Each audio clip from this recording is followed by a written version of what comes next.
Dá um sinal. Pronto? Bem, estamos aqui falando agora com o terceiro ano da Escola Interação, sejam bem-vindos para o nosso próximo tópico. Até agora eu já falei sobre a primeira geração modernista, né? Estamos falando sobre a segunda. Esse conteúdo já foi produzido em outras ocasiões em que eu coloquei o link de videoaulas de outros autores, de outros professores, mas eu achei por bem reforçar a matéria, resumindo tudo, com uma videoaula autoral, né?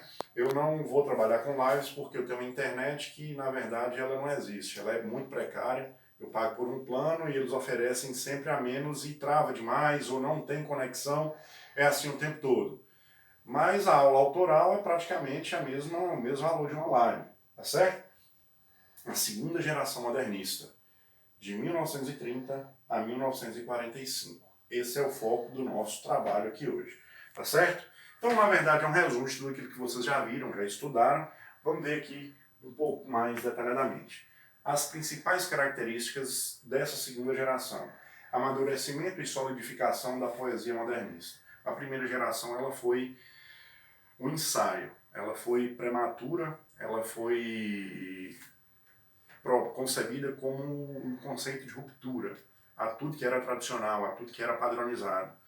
E aqui ela vem mais concisa, mais amadurecida, bem mais sólida e mais preparada, mais qualificada para a sociedade. Mistura de verso livre com formas tradicionais de compor os poemas. Então, na primeira geração modernista, os autores expulsaram toda a eloquência, todo rebuscamento, toda a erudição e mantiveram um linguajar bem simples. Já que não, você pode ver que mistura o verso livre com as formas tradicionais de compor poemas. Então, uma preocupação com a forma, com a métrica.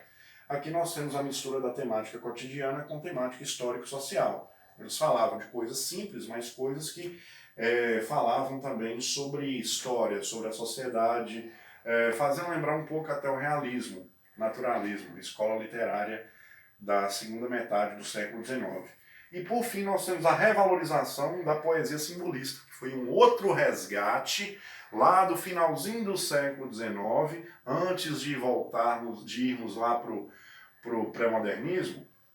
Essa poesia simbolista vai retratar de maneira nua e crua muitos acontecimentos, né, que estavam eclodindo no Brasil todo. Então essas são as principais características das obras modernistas e de seus autores, tá certo? Nós temos aqui a diferenciação entre a primeira e a segunda fase. Na primeira fase modernista, a literatura era revolucionária, ruptura, ela rompia com tudo que era velho, tudo que era anacrônico. Aqui foi a segunda fase, o amadurecimento. Ou seja, eles passaram a dar valor a tudo aquilo que a primeira geração não valorizava. Na primeira geração a gente tinha liberdade formal. Aqui nós temos uma forma mais romântica, uma forma mais democrática, mais abrangente de ver as coisas. Tá? E aqui ela era extremamente nacionalista, chegava a ser ufanista utópica, desvalorizava tudo que vinha de fora e sobrecarregava de emoção tudo que era nacional. Foi assim com Macunaíma, foi assim com outras obras que colocavam o índio como centro das atenções e o grande herói brasileiro naquela situação. E aqui já tem um viés mais dramático, né? Romances e obras que iam trazendo personagens que eram mais montadas de acordo com os problemas que passavam e um viés muito menos preocupado com o nacionalismo e uma carga dramática muito grande, tá certo? Então aqui, ó, Carlos Drummond de Andrade, alguma poesia de Carlos Drummond, né? Publicada em 1930, é chamada de primeira obra, maior poeta de língua portuguesa de todos os tempos, do Brasil, sem dúvida. Agora, é um ponto de vista pessoal, colocando Carlos Drummond de Andrade como o maior poeta de língua portuguesa de todos os tempos. Né? Mineiro, de Itabira, morou lá, depois foi para Belo Horizonte e radicou-se no Rio de Janeiro, formando-se em farmácia, mas ganhou notoriedade mundial como escritor, como poeta. E além dele, nós tivemos aqui os principais autores, Cecília Meirelles, poetisa, Vinícius de Moraes, que ficou imortalizado devido à sua parceria com Tom Jobim, né? E Murilo Mendes. Vinícius de Moraes foi apadrinhado pela Globo, ela era um frequentador cativo da alta sociedade carioca, Zona Sul, Copacabana, Leblon, Ipanema, São Conrado, e ele escrevia o que ele percebia naquela roda de amigos, né? Então, junto com Tom Jobim, que musicava tudo que ele escrevia, ele ganhou fama e projeção internacional, tá certo? Foi ele que introduziu o soneto no novo viés poético brasileiro. Lembrando, o que são sonetos? São as construções poéticas formadas por 2/3 e 2/4, nessa ordem, tá? Então era uma prática que estava um pouco esquecida, um pouco latente, e Vinícius de Moraes trouxe de volta. E Murilo Mendes, que é outro exímio poeta, que representou bem essa geração aí, tá certo?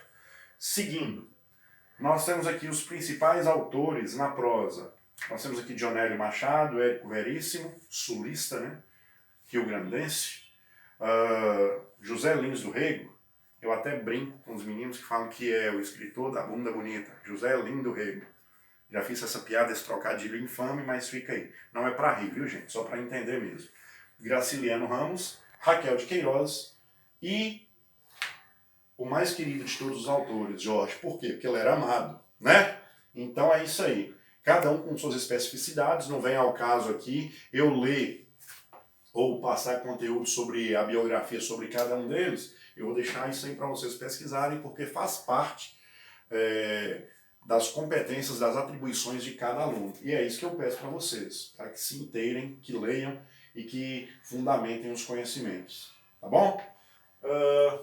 Nós temos aqui a produção literária dessa fase, pode ser dividida em 3 tipos de prosa: a regionalista, urbana e a intimista. Vamos falar um pouquinho sobre cada uma delas? Vamos lá.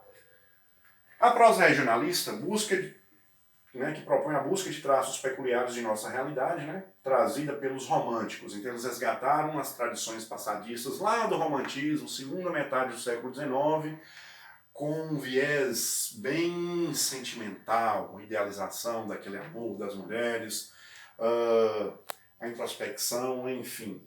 Né? O uso de uma linguagem muito mais próxima à fala brasileira, o coloquialismo, entrando no viés do interior brasileiro, em que as pessoas falam você, falam trem, fala bom, fala uai, é o falar nordestino, é o falar do sul, as variações linguísticas. E por fim temos a influência das ideias socialistas que foram colocadas em prática por alguns filósofos que trouxeram à tona a forma de escrever e expor suas ideias desses autores de quem nós estamos falando. Então essa era a prosa regionalista, de que tratava a segunda geração modernista no Brasil. Depois nós temos aqui como representantes da prosa regionalista, né, A Bagaceira, de José Américo de Almeida, publicada em 1928. Depois Graciliano Ramos, Raquel de Queiroz, José Lins do Rego e Jorge Amado. São importantes regionalistas. Dentre todos aqui, eu destaco principalmente Jorge Amado, porque foi ele quem escreveu, por exemplo, Gabriela Cravo e Canela, foi ele quem escreveu Tieta do Agreste, foi ele quem escreveu Dona Flor e seus 2 maridos, Capitães de Areia e outras obras que mostraram o interior do Nordeste, além da capital, Salvador, né? José Lins do Rego trata de obras lá da zona da mata pernambucana, como os engenhos, né, de cana-de-açúcar, etc. Então todos esses escritores deram sua contribuição muito além de seu tempo, foram todos visionários, né, que acabaram deixando seu legado aí eterno, como contribuição para a riqueza de nossa literatura. Tá certo? Prosseguindo aqui, temos a prosa urbana, as grandes cidades como pano de fundo para os romances, né, com seus tipos e problemas característicos. Seria uma temática de Érico Veríssimo, pelo menos no começo de sua carreira, e de Marques Rabelo, entre outros. Então, as cidades grandes eram o espaço físico em que aconteciam as tramas, o desenrolar dos romances, dos textos em prosa, né, as capitais geralmente. E falando aqui de Érico Veríssimo, é falar de um autor gaúcho que tinha Porto Alegre como cenário para suas grandes obras. Tá certo? Então vamos lá, ver o que mais se fala a respeito aqui. Por fim, nós tivemos a prosa intimista, uma novidade surgida na segunda fase do modernismo. A teoria psicanalítica de Freud, extensamente divulgada, desvendar o mundo interior de seus personagens, analisar angústias e conflitos internos, também chamada prosa de sondagem psicológica, ou seja, a preocupação do autor em escrever uma obra que tivesse como intenção uma análise bem subjetiva, bem aprofundada por parte dos leitores, como se fizesse uma autocrítica, uma reflexão profunda de suas práticas, de suas crenças, de suas convicções, de todos os aspectos, politicamente falando, religiosamente, questões sentimentais, etc, etc.